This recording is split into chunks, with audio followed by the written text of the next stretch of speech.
नमस्कार दोस्तों, Hindustan CB news पर आपका स्वागत है। और हम आपको बता दें कि इस वर्ष के लास्ट या 2026 में प्रधान और जिला पंचायत के चुनाव होने वाले हैं। ऐसे में हिंदुस्तान सीबी न्यूज ने एक मुहिम शुरू की है कि हम गांव और अपने क्षेत्र का विकास किस प्रकार करा सकते हैं। इसके लिए हिंदुस्तान सीबी न्यूज लगातार समाज सेवियों, पूर्व प्रधान और वर्तमान प्रधान के बीच पहुंचकर उनसे चर्चा करेंगे, उनसे विचार जानेंगे कि किस प्रकार अपने क्षेत्र और गांव का विकास हो सकता है।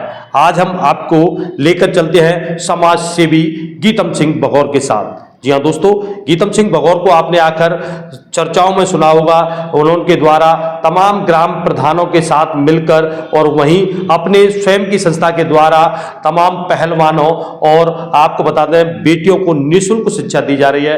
पहलवानों का सम्मान समारोह किया जा रहा है, जिसकी चर्चा अक्सर आपने समाचार पत्रों और टीवी चैनल के माध्यम से देखा होगा। तो हमारे साथ मौजूद है गीतम सिंह बगौर। हम जानेंगे उनसे किस प्रकार की वो समाज सेवा करते हैं और किस प्रकार गांव का विकास हो सकता है। हमारे साथ मौजूद है गीतम सिंह बगौर। नमस्कार, पहले तो मैं आपका स्वागत करता हूं और हमारे दर्शकों को आप बताने का प्रयास करें कि गांव का विकास कैसे हो सकता है। गांव के सर्वांगीण विकास के लिए जिस तरीके से हम प्रधानी का चुनाव लड़ते हैं और प्रधानी के चुनाव में सबसे पहले बड़ा कंपटीशन होता है कि एक तो परिवारवाद आ जाता है। उसमें परिवारवाद के साथ साथ में पैसा बहुत खर्च करते हैं लोग, भ्रष्टाचार बहुत चलता है जो मैं देख रहा हूँ। हो सकता है ये लीगली नहीं है बोलना, लेकिन प्रैक्टिकली ऐसा हो जाता है जो अच्छा नहीं लगता है। अगर गांव का प्रधान अगर पहले से ही पैसा बर्बाद करके बैठेगा तो वो जनता का पैसा खाएगा और जनता का पैसा खाएगा तो विकास नहीं कर पाएगा। मेरे हिसाब से मैं अपने गांव की बात नहीं कर रहा हूँ, मैं सभी ग्राम पंचायत की बात कर रहा हूँ कि ग्रामवासी एक अच्छी तरीके से निर्विरोध आदमी चुने जो कि गांव का विकास कर सके और उसके साथ में कमेटी बनाकर गांव के ग्राम पंचायत के विकास के लिए काम करें। अब हमारे जिला आगरा के अंदर बड़ी समस्या है। हमने देखा है कि 1% प्रधान ऐसे हैं जो बच्चों के लिए क्रीड़ा स्थल पर काम कर रहे हैं और ये हम सब के लिए बहुत ज़रूरी है। बेटियों के लिए बहुत ज़रूरी है, बेटों के लिए बहुत ज़रूरी है। बच्चे जब खेलने जाते हैं, भर्ती की तैयारी करते हैं, खेल कूद की तैयारी करते हैं तो वो दौड़ लगाते हैं कोहरा के टाइम पे, सर्दियों में। कई हमने देखा है कि कई अखबारों के माध्यम से पता चला कि कई एक्सीडेंट हुए, लोगों की मौत हो गई। तो सबसे पहले हमको ध्यान देना चाहिए, सरकार से मांग करें। हमारे प्रधान और प्रधानमंत्री अच्छा डिसीजन ले सकते हैं। एक प्रधान पद ऐसा है जिसमें प्रस्ताव पास करके हम पैसा ला सकते हैं सरकार से। थोड़ा एक्टिव प्रधान हो तो क्रीड़ा स्थल बनाना कोई बड़ी बात नहीं है।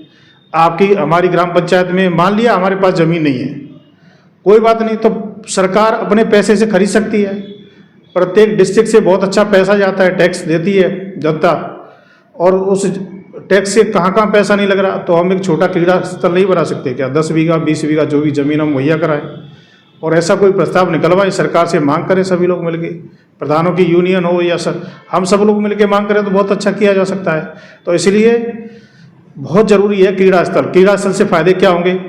सबसे पहला फ़ायदा है कि बच्चों को सर्वांगीण विकास मिलेगा, बेटा बेटियों को भर्ती देखने के लायक हो जाएंगे, खेलो इंडिया में चले जाएंगे, खेल कूद में मेडल ला सकते हैं, देश के लिए मेडल ला सकते हैं। मैं कई साल अमेरिका में रहा, अमेरिका में देखा मैंने कि वहाँ बहुत सारे अच्छे अच्छे ग्राउंड हैं बच्चों के लिए और उनके लिए फ्री सुविधा भी है। चाइना में कितने ग्राउंड हैं, आप गूगल पे देखिए, बच्चों के खेलने के लिए कितने क्रीड़ा स्थल हैं, कितने मेडल लेके जाते हैं वो। हमारे देश में जनसंख्या की कमी नहीं है, यूथ की कमी नहीं है, लेकिन खेल कूद के लिए पैसे की कमी है। अच्छा, मैं एक चीज़ और जानना चाहूँगा कि आपने जैसे कहा कि बच्चों के खेलने के लिए एक क्रीड़ा स्थल होना चाहिए, तो मैं आपको बता दूं कि सरकार की एक योजना भी चल रही है, मिनी स्टेडियम और क्या कहते हैं उसे, एक मिनी जिम, जिसमें सरकार के द्वारा गांव के लोगों के लिए, युवाओं के लिए खेल कूद का सामान दिया जा रहा है और तमाम तरह के सरकार के द्वारा उपकरण दिए जा रहे हैं। तो इसको लेकर क्या कहना चाहोगे? प्रधान के द्वारा अगर उनका रख रखाव नहीं किया जा रहा है, तो मैंने देखा है खुद भी कई गाँव में वो चीज़ें बेकार हो गई हैं, कबाड़ हो गई हैं, खराब हो गई है रख रखाव के अभाव में। तो ऐसे इनके लिए क्या कहना चाहोगे आप? देखो, जिम्मेदारी लेना बहुत ज़रूरी है। हम जिस काम की जिम्मेदारी ले रहे हैं, चाहे प्रधान पद हो, चाहे वो जिला पंचायत सदस्य हो। जिला पंचायत सदस्य में क्या होता है कि हम सीमित हो जाते हैं। एक बार हमने वोट दे दिया तो हम फिर भूल गए, समाज को भूल गए, बड़े बड़े वायदे करते हैं। तो बरकरार काम करते रहना चाहिए, जिम्मेदारी निभानी चाहिए। अगर हम जिम्मेदारी निभाते हैं, उसका कोई सुपरवाइजर बनाइए। आपके सदस्य होते हैं, ग्राम प्रधान के सदस्य होते हैं, उनको जिम्मेदारी दें, उनको उनमें से और ज़्यादा कमेटी बना लें लोगों की, उनको जिम्मेदारी दें कि भाई तेरे को इसकी सुरक्षा करनी है जगह की। इस तरीके से हम बढ़िया काम कर सकते हैं, लोगों से मिलके काम कर सकते हैं, क्योंकि जनता का पैसा है, जनता का पैसा बर्बाद करने के लिए नहीं है। और ओपन जिम खुल रही हैं, मैंने देखा है कई गांवों में ओपन जिम खुली हैं, सुरक्षित नहीं है, लोग सामान निकाले जाते हैं। तो उसका कारण यही है कि उसके लिए सुपरविजन की ज़रूरत है। सरकार के पास मानता हूँ पैसा नहीं होगा सिक्योरिटी गार्ड के लिए पैसा देने के लिए, लेकिन उसकी सिक्योरिटी के लिए हम लोग कुछ लोगों को चुन सकते हैं और उस सामान को सेफ रखा जा सकता है और बचाया जा सकता है। हाँ, मैं आपको एक चीज़ और जानना चाहूँगा कि जैसे अब आपने कहा कि कीड़ा स्थल के साथ साथ अक्सर गांव में देखा जाता है कि नाली के साथ साथ गंदगी को लेकर अक्सर झगड़ा होता है, जबकि गांव में सफाई कर्मचारी नियुक्त रहते हैं। तो गांव का विकास सर्वाधिक कैसे हो कि जनता खुश रहे और जनता में किसी प्रकार की लड़ाई झगड़े ना हो? एक्चुअली क्या है कि हम कागज़ों पर ज़्यादा काम करना पसंद करते हैं। आजकल ये हो रहा है, देख रहे हैं। और ग्राम पंचायतों से, कई ग्राम प्रधानों से हमारी बात हुई है, ग्राम पंचायतों से हमारे पास कई लोगों के फ़ोन भी आया कि हमारी इस तरीके की मदद करो। महीनों हो जाते हैं, नालियाँ साफ़ नहीं होती हैं। भाई, जो जनता का पैसा है वो जनता कैसे उम्मीद करती है, सरकार हमको पैसा दे रही है, नालियाँ साफ़ केवल कागज़ों में हो जाती हैं।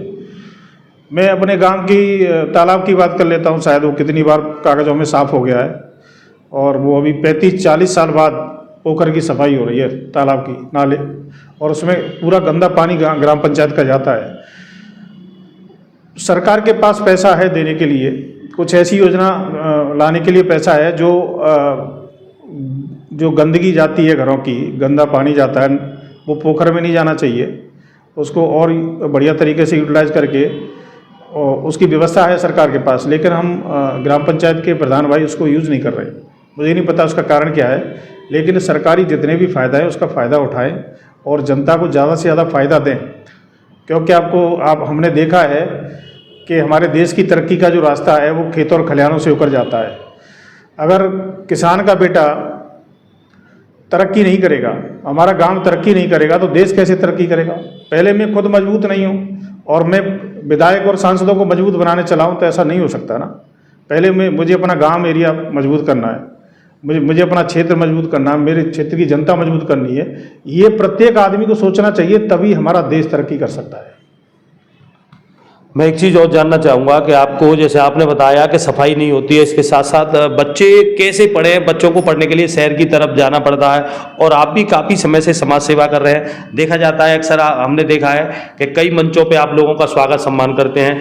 हमने तो यहाँ तक सुना है कि आप बेटियों को निःशुल्क शिक्षा देते हैं, साथ ही साथ आप एक किसान परिवार से भी बिलोंग करते हैं। तो आपने किस प्रकार का ये सफ़र विदेशों तक तय किया? भी आपने बताया कि मैंने विदेशों तक, एक किसान परिवार का एक बालक होने के बावजूद भी मैंने विदेशों तक सफ़र किया है, विदेशों में मैंने ऐसे ये देखे हैं। तो किस प्रकार विदेशों तक पहुँचे और उनसे क्या देखा और यहाँ क्या करना चाहते हो आप?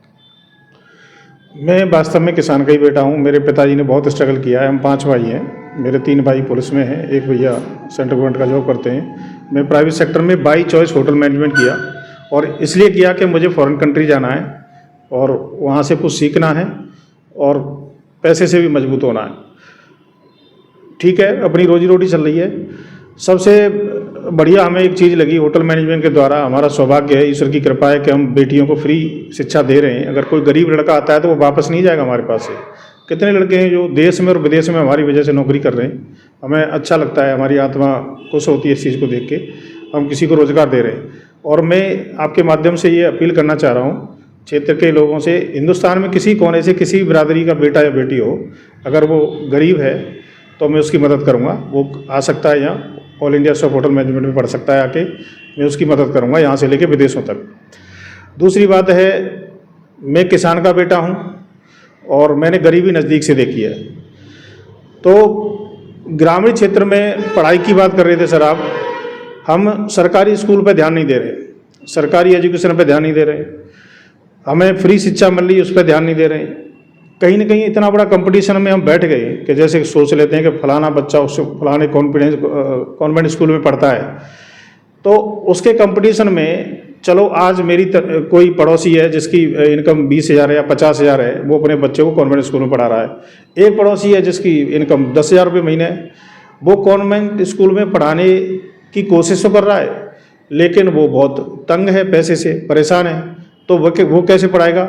मैं तो कहता हूँ कि बच्चों को केवल एक सोच दें, और मैं पट्टी पे बैठ के पढ़ाऊँ, प्राइमरी स्कूल में पढ़ाऊँ और हिंदी मीडियम से ही रहा हूँ जीवन भर। और मैं अमेरिका चला गया, अमेरिका जैसे देश में अंग्रेज़ों से बात कर सकता हूँ, किसी भी देश और दुनिया में 17-18 देशों की यात्रा कर चुका हूँ, तो कोई बड़ी बात नहीं है सीखना। तो हमारे विचार अगर मजबूत हैं तो हम बहुत अच्छा कर सकते हैं। इसलिए बच्चों को अच्छे विचार दें। मेरी गार्जियन से अपील है, पेरेंट्स से गार्जियन से अपील है कि बच्चों को अच्छे विचार दें, अच्छे संस्कार दें। एजुकेशन दिमाग में अगर सोच ली है तो वो टारगेट से मिलेगी, बहुत अच्छे स्कूल में पढ़ाने से नहीं मिलेगी।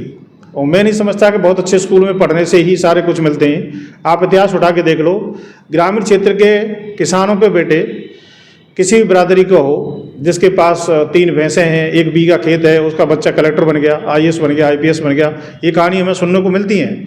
लेकिन हमने कभी नहीं देखा बहुत अच्छे अच्छे कॉन्वेंट स्कूल से कितने बच्चे IAS IPS निकलते हैं। तो मुझे तो नहीं लगता कि बहुत अच्छी एजुकेशन से, बहुत बढ़िया सिस्टम से हमें बहुत अच्छी एजुकेशन मिल सकती है।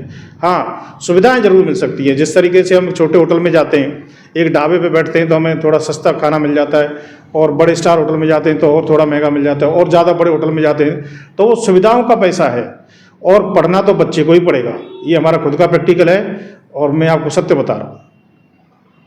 तो सर ने बताया जिस प्रकार की आपके गांव में सरकारी विद्यालय भी होते हैं, अगर हम उनकी तरफ ध्यान दें और अपने बच्चों को उसमें पढ़ाएं, साथ ही साथ इनके माध्यम से मैं ये भी कहना चाहूँगा कि गांव प्रधान का भी दायित्व बनता है कि विद्यालय में जाकर प्रतिदिन रूटीन चेकिंग करे कि गाँव में विद्यालय समय से खुल रहा है या नहीं खुल रहा है। विद्यालय में पहुँचने वाले अध्यापक जो काफ़ी सीनियर होते हैं, काफ़ी होशियार होते हैं और जिन पर डिग्रियाँ होती हैं, ऐसे अध्यापक हमारे विद्यालय में समय से पहुँचकर पढ़ा रहे हैं या नहीं पढ़ा रहे, इस पर भी विशेष ध्यान देना चाहिए, ताकि अपने क्षेत्र और अपने गांव के बच्चे पढ़ लिख कर मजबूत बने और अपने देश और दुनिया में नाम रोशन करें। तो साथ ही साथ हम गीतम सिंह जी से एक चीज और जानेंगे कि आखिर गांव में झगड़े जो होते हैं वो थाने तक पहुंचते हैं, और यहाँ थाने पर पहुंचने में कुछ बीच में लोग होते हैं जिन्हें हम अपनी भाषा में कुछ और ही कहते हैं। ऐसे लोगों से किस प्रकार बचाया जा सकता है जो पुलिस और जनता के बीच कड़ी रहते हैं और लोगों को लूटने का काम करते हैं?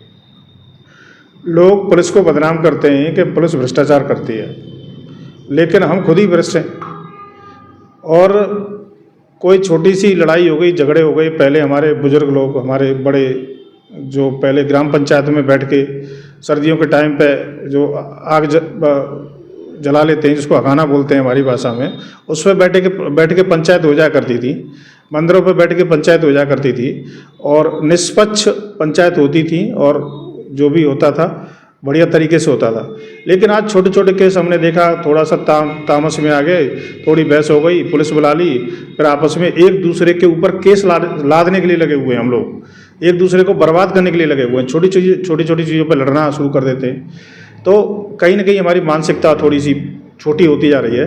तो इसमें ग्राम पंचायत का बहुत बड़ा रोल रहता है। इसमें हम लोग मिल के काम कर सकते हैं, एक बढ़िया कमेटी बना के, अच्छे सज्जन पुरुषों की कमेटी बनाकर। एक्चुअली क्या है, इसमें भी पंचायत में भी मैं नहीं कहना चाहूँगा वो शब्द, लेकिन थोड़ा गड़बड़ कर जाते हैं आजकल लोग एक दूसरे के पक्ष को बाहरी बनाने के लिए, ये मेरा आदमी है, ये मेरा आदमी है, और वोटों की राजनीति कर जाते हैं, और कैसे भी करके वो चाहते हैं कि वो हमारे द्वारा ही हो, चाहे कुछ भी हो जाए। तो उसमें लोग व्यवस्था खराब कर देते हैं।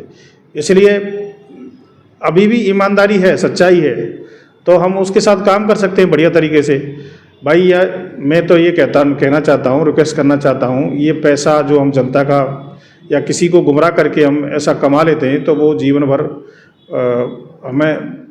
हमारे बच्चों के काम आने वाला है। लेकिन उस पैसे का हम क्या करेंगे बताओ? शांति से रह सकते हैं हम, बढ़िया काम कर सकते हैं।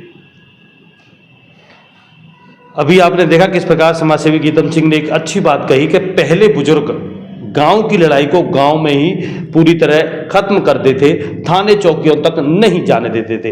परंतु आजकल ये इस प्रकार की परिभाषा नहीं देखने को मिलती है और लोग सीधे पुलिस के पास पहुंचते हैं और एक दूसरे पर केस लगाकर उन्हें बर्बाद करने का भरसक प्रयास करते हैं, जिसमें कुछ लोग अन्य भी होते हैं जो आग में घी में डालने का काम करते हैं, जैसे आग में घी डाल दिया जाता है। परंतु इनकी विचारधारा यह है कि अगर आज भी लड़ाई होती है तो गांव के समाज सेवी, गांव के बुद्धिजीवी बैठकर उस मामले को गांव की पंचायत के माध्यम से अगर खत्म कराते हैं तो ये बहुत अच्छा प्रयास है। साथ ही साथ अब मैं एक लास्ट क्वेश्चन और करना चाहूँगा इनसे कि अगर गांव का प्रधान बनने को जा रहा है, आगामी इस साल के लास्ट या 2026 के प्रथम में चुनाव होने वाले हैं, तो मैं इनके माध्यम से जानना चाहूँगा कि जनता अगर चुने तो किस प्रकार का प्रधान अब की बार चुने। जो प्रधान जातिवाद नहीं करता हो, परिवारवाद में बिलीव नहीं करता हो, ग्राम पंचायत का मतलब अपने गांव से मतलब नहीं है, उसमें कई गांव आ जाते हैं, तो सभी गांवों का सर्वांगीण विकास कराए, वही जनप्रतिनिधि अच्छा रहता है। और सभी बिरादरी के लोग रहते हैं, कोई ब्राह्मण होता है, कोई जाट होता है, कोई जाटव होता है, कोई कोली समाज के होते हैं, सविता समाज के लोग होते हैं, और भी समाज के लोग होते हैं।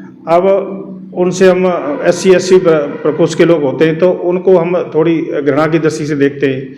तो ये विचारधारा हमारे अंदर अब कब मैं सोचता हूँ कि अभी जल्दी ख़त्म नहीं हो रही है, इसलिए हम इसको ख़त्म करें तो अच्छा है। मैं कई साल अमेरिका में रहा तो हमारे क्षेत्र का कोई भी आदमी मिलता था तो ऐसा लगता था कि ये मेरा भाई मिल गया। तो प्रेम की भावना जागृत करने की कोशिश करें और जातिवाद से परे, परिवारवाद से परे उठकर, यदि कोई आदमी मान लीजिए, ग्राम प्रधानों को मैंने देखा है छोटी छोटी बातों पर लड़ते हैं, प्रधान बन गया भाई साहब और उसको पता चल गया कि इस आदमी ने मुझे वोट नहीं दिया है, और वो आदमी वोट नहीं दिया है तो उसका काम नहीं करता है प्रधान। क्यों नहीं करते हो भाई? प्रधान तुम ग्राम पंचायत के हो, केवल अपने घर के थोड़े ही हो। आप ग्राम पंचायत के प्रधान बने हो तो ग्राम पंचायत का पूरा विकास कराएं। और कोई आदमी वोट दे रहा है तो भी और नहीं दे रहा है तो भी आप जीत कर आए हो, आपको चुना गया। चुनाव इसलिए होता है, हो सकता है कि विपक्ष आपका जो पक्ष में नहीं थे लोग, आपकी खिलाफत कर रहे थे, वो वोट की खिलाफत थी, आपकी खिलाफत थोड़ी थी। आपको जनता ने चुन लिया, आप प्रधान बन गए, और प्रधान बन गए तो आपको प्रधान बन के ही काम करना है। फिर ऐसा नहीं है कि परिवारवाद उसमें आ गया, जातिवाद उसमें आ गया, वो फलानी जाति का है हम उसकी मदद नहीं करेंगे, ऐसा नहीं होना चाहिए। ये मेरी हार्दिक रिक्वेस्ट है आप सभी से, क्षेत्रवासियों से, हम सब लोग मिलकर ये भावना को चेंज करें। और छोटी मोटी बात कोई कटाक्ष कर भी देता है तो उसको हमको लेकर, उसको आगे लेकर उसको अपने ध्यान में रख लेते हैं, हृदय में रख लेते हैं, उसको पीड़ित होते रहते हैं और फिर सब आगे वाले को भी, सामने वाले को पीड़ित करते हैं। ऐसा नहीं होना चाहिए। तो आपने जाना किस प्रकार इनका कहना है कि आगामी जो चुनाव होने वाले हैं, आप उसमें एक ऐसा प्रधान चुने जो जातिवाद से परे हो, सब पूरे गांव का विकास चाहता हो, किसी प्रकार का पक्षपात न करे, जातिवाद ना करे, और किसी प्रकार का अगर प्रलोभन देता है तो उसे भी आप दरकिनार करके एक सुंदर, शानदार और जानदार प्रधान चुने। चोप सिंह सक्सेना, आगरा।